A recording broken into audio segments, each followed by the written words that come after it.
বন্ধুরা, একটা কথা বলুন তো, আপনার জীবনে এমন কোনো একটা বন্ধু ছিল যাকে আপনি নিজের ভাইয়ের থেকেও বেশি বিশ্বাস করতেন, যে আপনার সব গোপন কথা জানতো, সুখ দুঃখের সঙ্গী ছিল, কিন্তু সেই মানুষটাই আপনাকে এমন ভাবে ছেড়ে চলে গেল যেন আপনি তার জীবনে কোনোদিন ছিলেনই না। আজকের গল্পটি এমন এক বন্ধুত্বের, যেখানে টাকার জন্য নয় এবং প্রেমের জন্যও নয়, শুধু একটা ভুল বোঝাবুঝি দুই বন্ধুর 12 বছরের সম্পর্ক নষ্ট করে দিয়েছিল। গল্পের শেষটা না শুনলে হয়তো আপনি জীবনের সবচেয়ে বড় শিক্ষাটা মিস করবেন। তো বন্ধুরা, গল্পটা আমি শুরু করছি। তোমরা লাইক কমেন্ট শেয়ার করে দিও। আমি গল্পটা শুরু করছি, ঠিক আছে? এটি দেবু আর রাহুলের গল্প। একই গ্রামে দুই ছেলে থাকতো, একই স্কুলে পড়তো এবং একই স্কুলের বেঞ্চে গিয়ে বসতো। এখানে দেবু থাকতো, সেখানে রাহুল থাকতো, এমনকি পুরো গ্রামটাও বলতো এরা শুধু একটা বন্ধু নয়, এরা হলো দুই ভাই। দেবুর বাড়ি যদি ভালো রান্না হতো তাহলে রাহুল না খেয়ে ফিরতো না। আবার রাহুলের বাড়িতে নতুন জামা এলে দেবুর জন্যও থাকতো।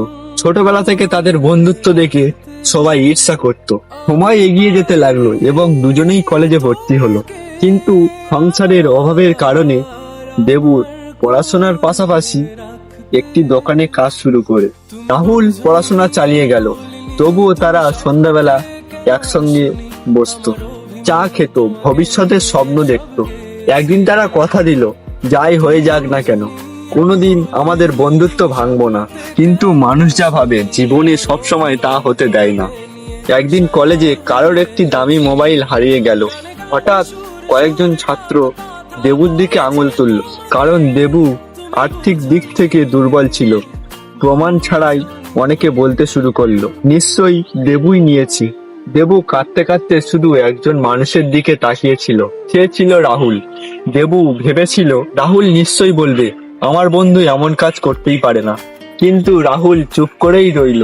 তার এই নীরবতা দেবুর বুক ভেঙে দিয়েছিল।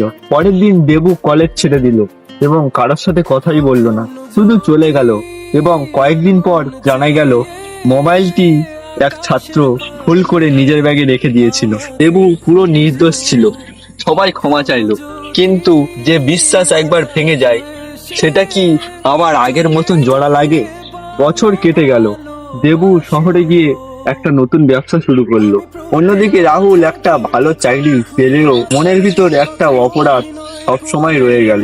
সে জানতো বন্ধু হারিয়েছে সে নিজের ভুলে। একদিন হঠাৎ তাদের দেখা হলো একটা হসপিটালের সামনে।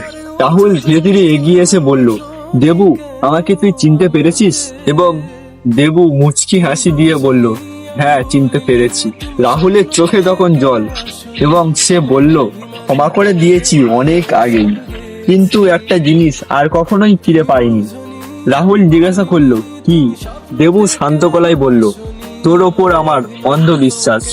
এই কথাটি শুনে রাহুল মাথা নিচু করে কাঁদতে লাগলো। দেবু তার কাঁধে হাত রেখে বলল, বন্ধু মানে শুধু একসঙ্গে হাসা নয়, বন্ধু মানে পুরো পৃথিবী যখন ভুল বুঝবে তখন একজন মানুষ নিঃসংকোচে বলবে, আমি আমার বন্ধুকে চিনি।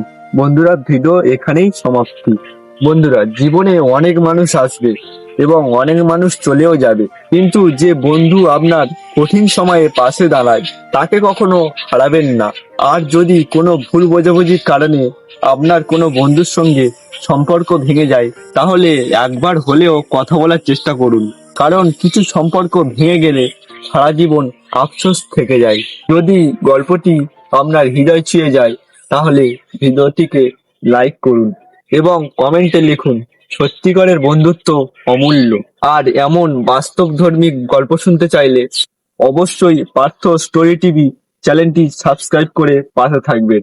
ধন্যবাদ, দেখা হবে নেক্সট ভিডিওতে। টাটা।